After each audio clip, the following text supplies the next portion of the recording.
জানো বিয়ের আগে আমার একটা ইচ্ছা ছিল, বর যেমনই হোক না কেন শাশুড়ি যেন মায়ের মতো হয়। আরে এইখানেই তো আমাদের সবচেয়ে বড় ভুল। তোমার শাশুড়ি যদি তোমার মা হয় তাহলে আমি তোমার বোন না, তোমার দাদা হয়ে যাব।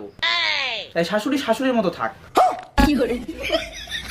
শুধু তাই না, আমার মা আমার দিদিরে যে মার মারতো, মুড়ো ঝাঁটা দিয়ে মাথার থেকে পা পর্যন্ত পিটাইতো, সারাদিন ঘরে বন্ধ করে রাখতো। ওই যদি তোমার সাথে করে তাহলে তুমিই গিয়ে সবার আগে মানা নিয়ে মামলা করবা।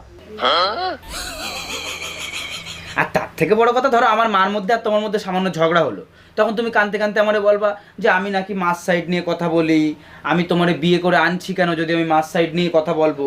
আবার ধরো আমি কখনো তোমার সাইড নিলাম, তখন আমার মা বলবে বাবু তুই এখন বিয়ের পরে মারে ভুলে গেছিস, বোর আঁচলের তলায় চলে গেছিস। এই যে একটা ব্যাপার, এই যে বাড়িতে একটা বিগ বস ফিলিং, এই ফিলিংটা তো পাবো না। তাই শাশুড়ি শাশুড়ির জায়গায় থাক, মা মার জায়গায় থাক, মার কোনো বিকল্প হয় না। তুমি কি সিরিয়াল দেখা শুরু করিছো? না, সেই দিক দিয়ে আমি পুরোপুরি সুস্থ।